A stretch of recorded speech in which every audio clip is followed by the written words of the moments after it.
सेवकाई പ്രവാചകന്മാരായും ചിലരെ സുവിശേഷകന്മാരായും ചിലരെ ഇടയന്മാരായും ഉപദേഷ്ടാക്കന്മാരായും നിയമിച്ചിരിക്കുന്നു. एफेसियर 4:11 में लिखा है और उसने कितनों को भविष्यद्वक्ता नियुक्त करके और कितनों को सुसमाचार सुनाने वाले नियुक्त करके और कितनों को रखवाले और उपदेशक नियुक्त करके दे दिया. അപ്പോൾ അവൻ എന്ന് പറഞ്ഞത് യേശു എന്നാണ് അവിടെ വായിക്കുന്നത്. उसने करके यहाँ पर जो कहते हैं यीशु मसीह के बारे में. ഇവിടെ പ്രത്യേകിച്ച് ഹിന്ദിക്കാരായ പല ദൈവദാസന്മാരുടെ പേര് ഇവിടെ കാണുന്നുണ്ട്. यहाँ पर प्रत्येक रीति से कई प्रभु के दास लोग हिंदी जानने वाले लोगों को मैं देखता हूँ. ദൈവദാസന്മാരെ നിങ്ങളെ ദൈവം ഒരു വേലസ്ഥലത്താക്കിയിരിക്കുന്നു എങ്കിൽ परमेश्वर के दासों आप लोगों को परमेश्वर सेवकाई के लिए एक जगह में अगर नियुक्त किया है तो നിങ്ങളെ ദൈവം കർത്താവായ യേശു ക്രിസ്തുവാണ് ആക്കിയിരിക്കുന്നത് എന്നുള്ള കാര്യം മറക്കരുത്. अगर प्रभु यीशु मसीह ही आपको वहां पर सेवकाई के लिए नियुक्त किया गया है, ये बातों को आप भूलना जाना. ഈ പ്ലാറ്റ്ഫോമിൽ ചിലരെ കാണുമ്പോൾ അവരുടെ വീടിന്റെ മേൽഭാഗം പ്ലാസ്റ്റിക് വലിച്ചു കെട്ടിയതായിട്ടാണ് കാണുന്നത്. इस प्लेटफॉर्म में कई लोगों को मैं देखता हूँ कि वो घर में बैठ के या वीडियो ऑन करके बैठने के समय उनका घर का छत को मैं देखता हूँ कि वो प्लास्टिक से बांधा हुआ. എന്റെ വീട് കാണുമ്പോ നിങ്ങൾക്കറിയാം, പാസ്റ്റർ ഇത് പറയുമ്പോ ഞങ്ങൾ കൊച്ചാണെന്ന്. അല്ല, നിങ്ങളാണ് മഹാന്മാര്. हाँ praise the Lord. जो मेरे घर देखने के समय आप लोग जानते हैं, हमें जो पासवान होके रहने के समय हमारे घर की हालत कैसा है.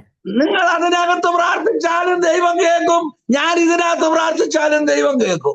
आप लोग के घर में बैठ के प्रार्थना करने के समय भी परमेश्वर सुनते हैं. मैं ये घर में बैठ के प्रार्थना करने के समय भी परमेश्वर सुनते हैं. അതിനേക്കാട്ടിലും ഗതികെട്ട വീട്ടിൽ കർത്താവിന്റെ വേലയിൽ ഞങ്ങൾ താമസിച്ചിട്ടുണ്ട്. उससे भी बहुत बेकार तरीका के घरों में रहकर परमेश्वर का सेवकाई हम किए हैं. അപ്പോഴെല്ലാം എനിക്കറിയാം എന്റെ കർത്താവാണ് എന്നെ വേലയ്ക്ക് വിളിച്ചിരിക്കുന്നതെന്ന്. अभी मैं जानता हूँ कि मुझे इस सेवकाई के लिए प्रभु यीशु मसीह ही बुलाया गया है. അവിടെ വായിക്കുന്നത് യേശുവാണ് വേലക്കാരനെ ആക്കുന്നത്. यहाँ पर हम पढ़ते हैं कि यीशु मसीह ही सेवक लोगों को नियुक्त करता है. അത് 12-ാം വാക്യത്തിൽ എഴുതിയിരിക്കുന്നത് ഇങ്ങനെയാണ്.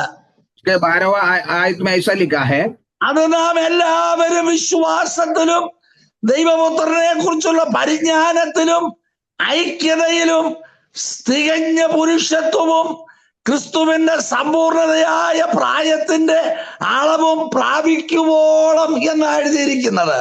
यहाँ पर ऐसा लिखा है कि जिससे पवित्र लोग सिद्ध हो जाए और सेवा के काम किए जाए और मसीह के देह उन्नति पाए, जब तक ही हम सबके सब विश्वास और परमेश्वर के पुत्र की पहचान में एक ना हो जाए.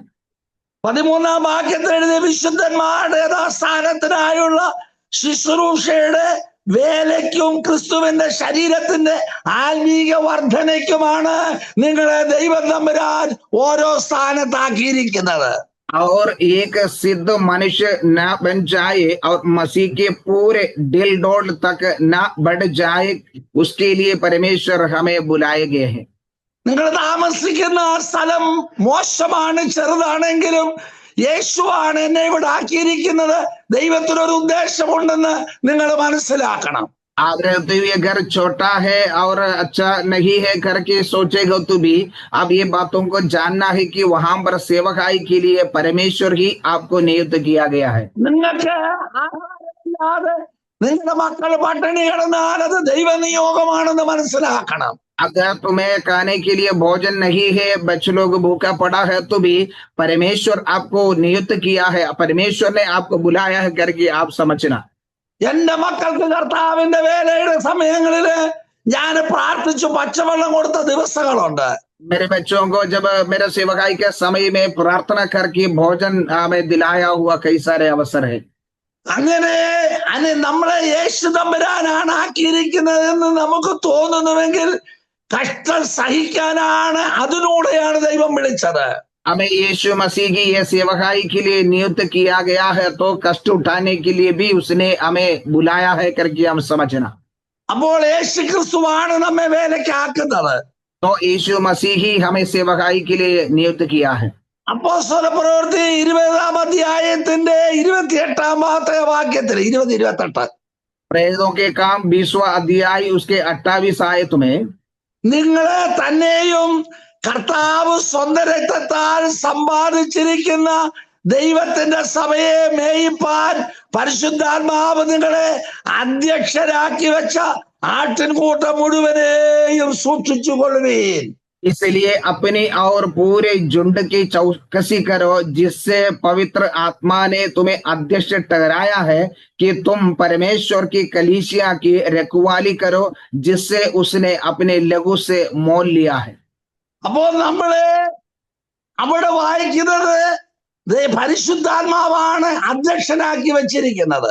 हम पढ़ते हैं कि पवित्र आत्मा हमें सेवकाई के लिए नियुक्त किया है. ആ അപ്പോസ്തല പ്രവൃത്തി 13-ാം അധ്യായം 2-ാം വാക്യം വായിക്കുമ്പോൾ प्रेरितों के काम 13 अध्याय उसके दूसरे आयत पढ़ने के समय അവര് കർത്താവിനെ ആരാധിച്ചു ഉപവസിച്ചു കൊണ്ടിരിക്കുമ്പോൾ जब वह उपवास से सहित प्रभु की उपासना करते रहे थे, ഞാൻ ബർന്നബാസിനെയും ശൗലിനെയും വിളിച്ചിരിക്കുന്ന വേലയ്ക്കായിട്ട് അവരെ എനിക്കായി വേർതിരിപ്പീനെന്ന് പരിശുദ്ധാത്മാവ് പറഞ്ഞു.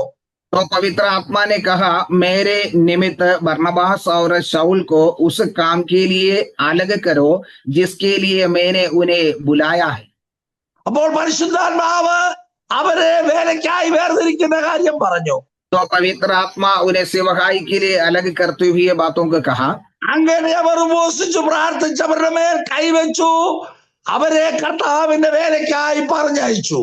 तब उन्होंने उपवास और प्रार्थना करके और उन पर हाथ रखकर उन्हें विदा किया. പത്രോസിന്റെ ലേഖനം നമ്മൾ വായിക്കുമ്പോൾ 1 पत्रोस का पत्रिया हम पढ़ने के समय पहले पत्रोस 5-ാം അധ്യായത്തിന്റെ 2 മുതലുള്ള വാക്യം വായിക്കുമ്പോൾ 5वां अध्याय उसके दूसरे आयत से हम पढ़ेगा तो നിങ്ങളുടെ വിചാരണയിലുള്ള ദൈവത്തിന്റെ ആട്ടിൻകൂട്ടത്തെ മേയിച്ചു കൊള്ളുവീൻ. कि परमेश्वर के उस झुंड की जो तुम्हारे बीच में है रखवाली करो. അത് നിർബന്ധത്താൽ അല്ല, और यह जो करना है कि दबाव से नहीं, അത് തന്റെ ജനത്തിന് മാതൃകളായിട്ട് നിങ്ങളുടെ ശ്രേഷ്ഠത ചെയ്യണമെന്ന് പറഞ്ഞു. लोगों के बीच में नमूना होकर तुम उस सेवकाई को निपटने के लिए परमेश्वर का वचन कहते हैं. ദൈവത്തിന് ഹിതമാമണ്ണം മനഃപൂർവമായും ദുരാഗ്രഹത്തോടെയല്ല, ഇടവകളുടെ മേൽ കർത്തൃത്വം നടത്തുന്നവരായിട്ടല്ല, അവർക്ക് മാതൃകളായി നിന്ന് ശുശ്രൂഷ ചെയ്യണം. यह काम तुम हमें दबाव से नहीं परंतु परमेश्वर की इच्छा के अनुसार आनंद से और निच कमाइयों के लिए यही काम करना है करके कहते हैं. അങ്ങനെ ചെയ്യുമ്പോൾ ശ്രേഷ്ഠൻ പ്രത്യക്ഷനാകുമ്പോൾ നിങ്ങൾക്ക് വാടാത്തൊരു കിരീടം തരാമെന്ന് പറഞ്ഞു. तुम झुंड को सामने आदर्श बन के रहेगा और जब प्रधान रखवाला प्रकट होगा तो तुम्हें महिमा का मुकुट दिया जाएंगे. അപ്പോൾ 3 ഭാഗത്ത് നമ്മൾ ഇങ്ങനെ കണ്ടു. ये तीनों भाग में हम ये बातों को देखते हैं. പരിശുദ്ധാത്മാവാണ് നിങ്ങളെ അധ്യക്ഷരാക്കുന്നത്. पवित्र आत्मा तुम्हें अध्यक्ष बना के रखा है. പിതാവായ ദൈവമാണ് നിങ്ങളെ അധ്യക്ഷരാക്കുന്നത്. पिता परमेश्वर तुम्हें अध्यक्ष बनाता है. കർത്താവായ യേശു ക്രിസ്തുവാണ് നിങ്ങളെ അധ്യക്ഷരാക്കുന്നത്. प्रभु यीशु मसीह तुम्हें अध्यक्ष बना देता है. അങ്ങനെ ഒരു സഭയുടെ ശുശ്രൂഷകൻ ऐसा एक कलीसिया का जो सेवक व्यक्ति അവര് കപ്പലണ്ടി കുറിച്ചുകൊണ്ട് നടക്കാനല്ല, ഇടയ ശ്രേഷ്ഠന്റെ ജോലി ചെയ്തുകൊണ്ട് പോകണം. वो कुछ चेहरा करके घूमते रहना नहीं, वो अपना रखवाली का काम अच्छी तरह से करना है. അവര് മാതൃകയുള്ളവരായിരിക്കണം. वह उनके सामने एक आदर्श बनना चाहिए. അവര് മാതൃകയുള്ളവരായിട്ട് ജനത്തിന്റെ ഇടയിൽ ശുശ്രൂഷ ചെയ്യണം. वह आदर्श बन के लोगों के बीच में चरवाह का सेवकाई करना है. വിശ്വാസികൾക്ക് മാതൃകയുള്ളവരായിരിക്കണം. विश्वासी लोगों को आदर्श बनना है. അവര് നമ്മളെ ചോദ്യം ചെയ്യാൻ അനുവദിക്കരുത്. वो हमें सवाल करने के लिए अवसर ना देना. ഞാനിരുന്ന സഭകളിൽ എല്ലാ സഭകളിലും मैंने जो कलीसिया में सेवकाई किया है, എന്റെ ഒരു വിശ്വാസികൾ എന്റെ നേർക്ക് വിരൽ ചൂണ്ടിയിട്ടില്ല. कोई भी विश्वासी मेरा विरुद्ध उंगली उठाने के लिए नहीं देता है. എന്നാൽ ഇഷ്ടപ്പെടാത്ത നേതാക്കന്മാർ എനിക്ക് ശത്രുക്കളായിട്ടുണ്ട്. लेकिन वो पसंद नहीं होते हुए कई सारे नेता लोग मेरे शत्रु बन गया है. എന്നാൽ ആ നേതാക്കന്മാരെല്ലാം തകർന്നുടയുന്നതും ഉടഞ്ഞതും ഞാൻ നേരിട്ട് കണ്ടുകൊണ്ടിരിക്കുക. लेकिन उस नेता लोग सब हमें गिरते हुए नाश होते हुए मैं देख रहा है. കൂട്ടു ശുശ്രൂഷകന്മാരെ ഉത്സാഹിപ്പിക്കുന്നവരായിരിക്കണം നേതൃനിര. सेवक लोगों को उत्साह देने वाला होना चाहिए, जो नेतृत्व में खड़ा होने वाला लोग. അവരെ പരസ്യമായിട്ട് കളിയാക്കരുത്. उनको हमें सभी के सामने उनको मजाक नहीं उठाना है. ആരും മിടുക്കന്മാരല്ല. हमें कोई भी अगर जो अच्छा नहीं है. ഞാന് സംയുക്ത ആരാധനയ്ക്ക് പോയി കൈയുടെ ദാഹം വളർന്നെന്ന് പറഞ്ഞ് പരസ്യമായിട്ട് എന്നെ കളിയാക്കിയവരുണ്ട്. हमें जो हाथ में एक नाखून बढ़ गया करके लोगों के सामने मुझे डांटा हुआ लोग है. ഉടുപ്പിന്റെ കക്ഷം പൊട്ടിയതിന്റെ പേരിൽ പരസ്യമായിട്ട് അപമാനിച്ചവരുണ്ട്. जैसे हाथ उठाने के समय हमें उसी के बारे में भी मुझे पब्लिक में मजाक किया हुआ लोग है. എനിക്ക് എന്റെ ഹൃദയം തോന്നിട്ടുള്ളത് കൊണ്ട് मेरा हृदय बहुत दर्द हुआ अनुभव है. എന്റെ കൂട്ടു ശുശ്രൂഷകന്മാരെയോ വിശ്വാസികളെയോ ഞാൻ പരസ്യമായിട്ട് കളിയാക്കിയിട്ടില്ല. लेकिन मेरा जो साथ सेवक लोग है, मेरे विश्वासी लोगों के सामने मैं मजाक नहीं उठाता हूँ. അവരെ മാറ്റി നിർത്തി അവരോട് പറയണം, സഹോദര സഹോദരി ഇന്നതാണ് സംഭവം. उनको अलग करके मैं उनको बताएंगे, ये भाई ये बहन ऐसा ऐसा बात है. നമുക്ക് ദൈവം ബഹുമാനം തരും. हमें परमेश्वर हमें आदर देंगे. നമ്മൾ നല്ലത് ചെയ്യുന്നെന്ന് കാണുമ്പോൾ ചെയ്യാത്തവൻ അസൂയ തോന്നും. हम अच्छा काम करने के समय जो अच्छा नहीं करता है वो हमारे ऊपर जलेंगे. അപ്പൊ നമ്മൾ ഒരു കാര്യം ചിന്തിക്കേണ്ട ഇങ്ങനെയാണ്. एक बात हम ये सोचना है, നമ്മള് ത്രിയേകനായ ദൈവമാണ് ഒരു സ്ഥലത്ത് വേലക്കാക്കിയിരിക്കുന്നത്. एक परमेश्वर हमें एक सेवकाई के लिए एक जगह में हमें नियुक्त करता है. പട്ടിണിയും പ്രയാസങ്ങൾ ഒരുപാട് ഉണ്ടാകും. प्रेज द लॉर्ड, जो अकाल और परेशानियां बहुत सारे हमारे जीवन में आ सकता है. മറ്റൊരു കാര്യം കൂടെ, दूसरा एक बात भी, കുഞ്ഞുങ്ങളെ വിശ്വാസികളോ പുറത്തുള്ളവരോ വഴക്കു പറഞ്ഞാൽ बच्चे लोगों को हमें विश्वासी हो दूसरे लोग अगर कुछ उन्हें डांटा है तो ആ കുഞ്ഞുങ്ങളെ നമ്മുടെ മക്കളെ വഴക്ക് പറയണം, മറ്റൊരു വഴക്കിന് വേണ്ടി ഇറങ്ങി പോകരുത്. हम हमारे बच्चों को डांटना है, हम वो दूसरे व्यक्ति डांटा है करके उनका ऊपर झगड़ा करने के लिए नहीं जाना. ഒരിക്കൽ രാജു പാസ്റ്റർ പ്രസംഗിച്ചപ്പോ ഒരു കാര്യം ഇങ്ങനെ പറഞ്ഞു. राजू पास ने एक बार भाषण देने के समय ऐसा एक बात कहा, ഞാൻ നിന്നെ മക്കളെ തല്ലിയാൽ നന്നാകാൻ ആ നാട്ടുകാരുടെ മുന്നിലിട്ട് അടികൊള്ളുന്നത് എനിക്ക് കാണാൻ വയ്യ എന്ന് പറഞ്ഞു. मैं मेरे बच्चों को जो मारता है तो जो लोग सबके सामने ना मारने के लिए मैं मेरे बच्चों को शिक्षा देके बढ़ाता हूँ. ആ ചിന്ത നമ്മുടെ തലച്ചോറിനകത്ത് ഉണ്ടാകണം. वो चिंता हमारे दिमाग में होना चाहिए. നമ്മുടെ മക്കളെ നമ്മൾ വഴക്ക് പറയണം. हमारे बच्चों को हम डांटना है. ശലോമോൻ പറഞ്ഞു, മക്കളെ സ്നേഹിക്കുന്നെങ്കിൽ, വടിയെ സ്നേഹിക്കുന്നെങ്കിൽ മക്കളെ നശിപ്പിക്കുകയാണെന്ന് പറഞ്ഞു. हमें जय सलोमन कहता है कि तुम अपने बच्चों को प्रेम करता है तो उसके साथ चढ़ी होना है. अगर तुम चढ़ी को प्रेम करता है जो बच्चों को हमें नाश में छोड़ देता है. നമ്മുടെ മക്കളോടുള്ള സ്നേഹം നമ്മുടെ ഹൃദയത്തിൽ ഉണ്ടാകണം. हमारे बच्चों के ऊपर जो प्रेम हमारा दिल में होना चाहिए. എന്റെ മക്കൾ കരഞ്ഞാൽ ഞാനാണ് കരയുന്നത്. क्योंकि मेरे बच्चा अगर रोएगा तो मैं रोता हूँ. എല്ലാ ദിവസവും രാത്രിയിൽ എന്റെ മക്കൾ അറിയാതെ അവരുടെ ശരീരത്തെ കൈമുട്ടാതെ രാത്രി ചെന്നവരെ കൈവച്ച് ഞാൻ അനുഗ്രഹിക്കും. मेरा बच्चा जब सोने के समय रात को उनका शरीर में स्पर्श नहीं करते हुए उनके सिर के ऊपर हाथ रख के मैं प्रार्थना करता हूँ. കുഞ്ഞു പ്രായം മുതൽ അവരെ എന്റെ അരിക്കലിരുത്തി പ്രാർത്ഥിപ്പിക്കും. जो छोटेपन में भी मेरे सामने बिठा के उनसे प्रार्थना कराता है. നമ്മുടെ ജീവിതത്തിന്റെ സന്തോഷം മക്കളാണ്. हमारा जिंदगी का जो आनंद है हमारे बच्चे हैं. കഴിഞ്ഞ ദിവസവും ബാംഗ്ലൂരിൽ 2 പിള്ളേരെ പഠിക്കാൻ വിട്ടതാണ്. क्या दिन देखा है, बेंगलुरु में 2 बच्चों को पढ़ाई के लिए भेजा है. മനോരമയിലൊക്കെ വരുന്നത് അവര് കമിതാക്കളായി പഠിക്കാൻ വിട്ടവര് മറ്റു കാര്യത്തിൽ പോയി ട്രെയിനിന്റെ കീഴെ ചാടി ആത്മഹത്യ ചെയ്തു. तो दोनों पढ़ने के लिए उनके माँ बाप भेजा था, लेकिन वो पढ़ाई छोड़ के दोनों आपस में प्रेम करने में और उनका घूमने में जाने के कारण, बाकी कामों से जाने के कारण दोनों ट्रेन के नीचे कूद के आत्महत्या किया है. ഞങ്ങളുടെ അടുത്താണ് ഇന്നാണ് ശവസംസ്കാരം പെങ്കൊച്ചിന്റെ. उस लड़की का जो अंतिम संस्कार हमारे घर के पास ही होता है. എത്രയോ ആശയോടും ആഗ്രഹത്തോടും കൂടെ കുഞ്ഞുങ്ങളെ പഠിക്കാൻ വിടുന്നത്.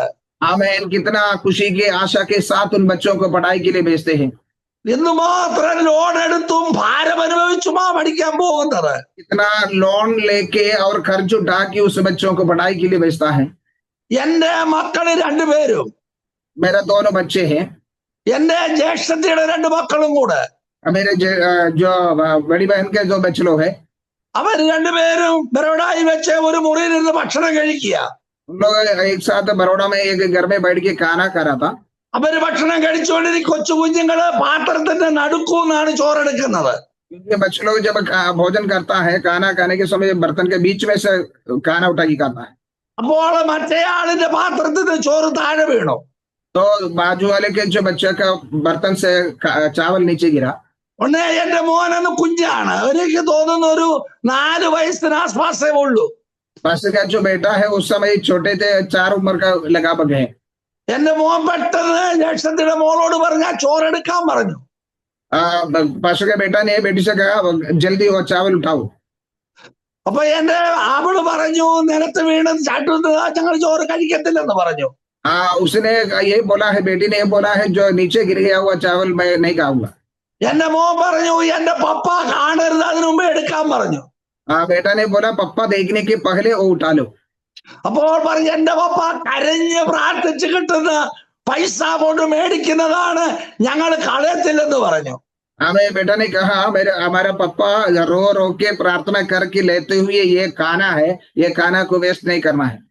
ഇന്നും രാജു ഭാഷക്കും തോമസ് ഭാഷക്കും ഒക്കെ അറിയാം, എന്റെ മകന്റെ കൂടെ ഭക്ഷണം കഴിക്കുന്നത് ഒരു അല്പം പോലും വേസ്റ്റ് ആക്കത്തില്ല. आज भी हमें राजू पास्टर थॉमसन पास्टर सब जानते हैं कि मेरा बेटा जो भोजन करने के समय बिल्कुल कुछ खाना वेस्ट नहीं करता है. കാരണം കരഞ്ഞ് വേദനിച്ച് കിട്ടുന്ന നന്മയാണ്, അത് കൊട്ടിക്കളയാനുള്ളതല്ല. कारण यह है कि हम प्रार्थना करके रो के प्रार्थना करके लेते हुए भोजन है वो फेंकने के लिए नहीं.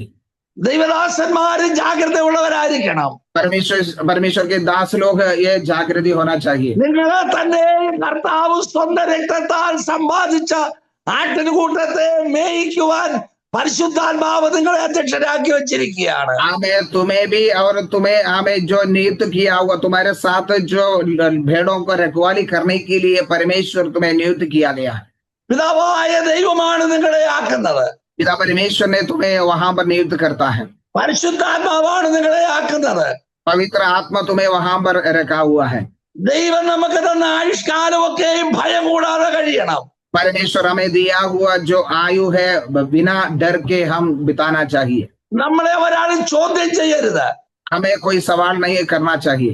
ചോദ്യം ചെയ്താൽ अगर सवाल करता है तो അങ്ങോട്ട് മാറുന്നില്ലെന്ന് പറയാനുള്ള ധൈര്യം നമുക്കുണ്ടാകണം. उधर बाजू में खड़ा हो जा करके बोलने के लिए हियाब होना चाहिए. ധൈര്യമില്ലെന്ന് വരികിൽ മാറുന്നില്ലെന്ന് പറഞ്ഞാൽ മാറിയേ ഒക്കത്തുള്ളൂ. आमेन. जो हियाब आमेन है तो आमेन जैसे हियाब होना चाहिए कि हम उसको हटो करके बोलेगा तो हटना चाहिए. അതുകൊണ്ട് ദൈവമായ കർത്താവ് നമ്മളെ അനുഗ്രഹിക്കും. इसलिए पिता परमेश्वर हमें आशीष देंगे. ഞാൻ ആദ്യം പറഞ്ഞത് പിന്നെ ഒന്നുകൂടെ പറയുന്നു. मैं पहले बोला हुआ और एक बार कहना चाहता हूँ. ഞാനേ പറഞ്ഞത് തോമസ് ഭാഷ കേട്ടില്ല, കേൾക്കാൻ ഒന്നുകൂടെ പറയുക. दोनों बार से सुनने के लिए और एक बार मैं बता रहा हूँ. അപ്പോൾ ഈ ഹോസ്റ്റ് ചെയ്യുന്ന ആള് ഈ ബ്ലാങ്ക് കിടക്കുന്ന ഭാഗങ്ങളെല്ലാം താഴെ കൊണ്ടിടണം. ये होस्ट करने वाला जो व्यक्ति है जो ब्लैंक पड़ा हुआ लोगों के नीचे लेके आना है. ഈ പ്രസംഗിക്കുന്ന പ്രാസംഗികൻ അതുകൊണ്ട് ഡിസ്റ്റർബൻസ് ഉണ്ടാകരുത്. हमें जो भाषण देने वाला व्यक्ति को हमें तकलीफ ना देना. വീഡിയോ ഓൺ ചെയ്തുകൊണ്ട് അടുക്കളപ്പണിയും തുണി മാറുന്നതും ഒക്കെ അത് തെറ്റാണ്, ഞാൻ കണ്ടിട്ടുണ്ട്, അതുകൊണ്ടാ പറഞ്ഞത്.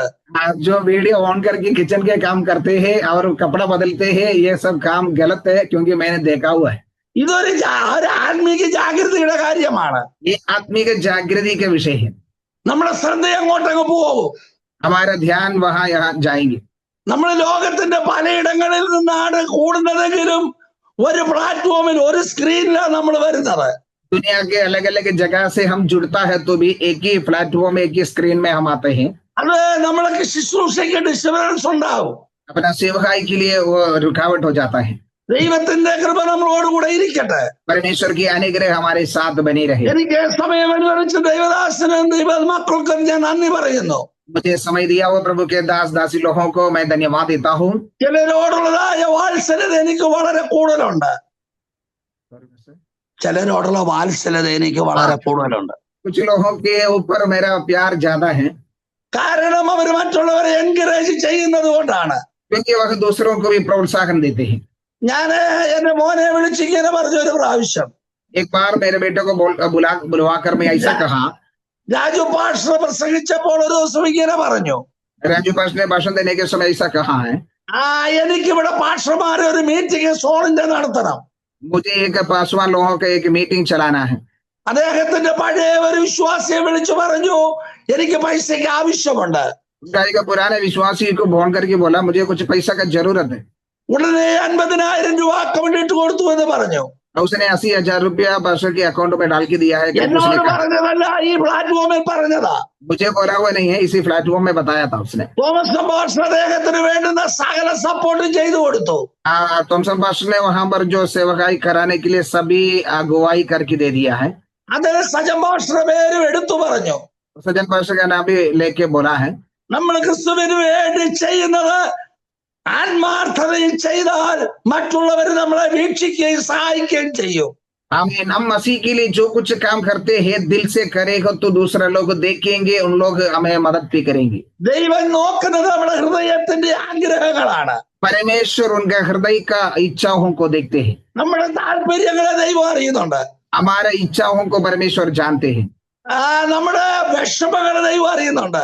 हमारा जो दुख सब परमेश्वर जानते हैं. പല പ്രാവശ്യവും ജോയ് പാസ്റ്റർ പ്രസംഗത്തിലുമൊക്കെ ചില വിഷമങ്ങൾ പറയുന്നത് എനിക്കറിയാം. जो पास्टर भी उसका भाषण के बीच में उनका कुछ दुख की बातों को भी कहते हैं. ഞാൻ അദ്ദേഹത്തെ വോയിസ് മെസ്സേജ് ഇട്ട് പറയാം, ധൈര്യപ്പെട്, കർത്താവ് ഏൽപ്പിച്ച ശുശ്രൂഷയാണ്. हमें तभी पास्टर वॉइस मैसेज डाल के मुझे हियाब देता है कि तुम हियाब बांधो, तुम डरो मत, परमेश्वर मदद करेंगे. ദൈവം തമ്പുരാൻ നമ്മളെ അനുഗ്രഹിക്കും. परमेश्वर हमें आशीष करेंगे. മകളെ വളർത്തിക്കൊണ്ടുവരണം, അവൾ വലിയവളാകുമെന്ന് പറഞ്ഞു. हमें बच्चों को बढ़ा के लेके आना, परमेश्वर उन्हें बड़ा करेंगे, उन्हें आशीष देंगे करके कहता हूँ. നമ്മൾ മറ്റുള്ളവരെ ഉത്സാഹിപ്പിക്കണം. हम दूसरों को प्रोत्साहन देना है. ഒരാളെ ഡിസ്കറേജ് ചെയ്യരുത്, അവരെ തെറ്റിദ്ധരിപ്പിക്കരുത്. कोई व्यक्ति को भी निराश ना कराना, उसको गलत विचार में ना डालना. ഒരു കൂട്ടു ശുശ്രൂഷയുടെ ഭാരം വരുന്നത് ഒന്നും ചെയ്യരുത്. हमारे साथ सेवा करने वालों को बोझ देने वाला कोई काम नहीं करना. എന്റെ യേശു പറഞ്ഞു, അവര് കരഞ്ഞാൽ ആ കരച്ചിൽ ഞാനാ കരയുന്നത് പറഞ്ഞു. मेरा यीशु ने कहा है, अगर वो रोता है तो वो रोना मैं रोता हूँ.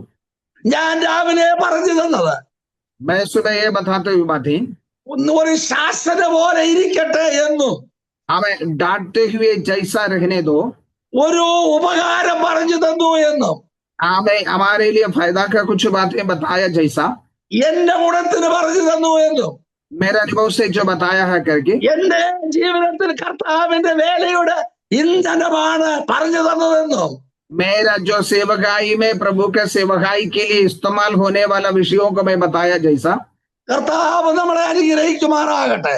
हमें प्रभु हम सबको आशीष करे. എനിക്ക് പ്ലാറ്റ്ഫോം ഒരുക്കി തന്ന കർത്തദാസന്മാരോട് നന്ദി പറയുന്നു. मुझे ये प्लेटफॉर्म अवसर दिया वो प्रभु के दास लोगों से मैं धन्यवाद देता हूँ. ദൈവമായ കർത്താവ് നമ്മളെ അനുഗ്രഹിക്കട്ടെ. Thank you. परमेश्वर हम सभी को आशीष करे. आमीन. ജോയ് പാസ്റ്ററെ നന്നായിരിക്കുന്നു. കർത്താവ്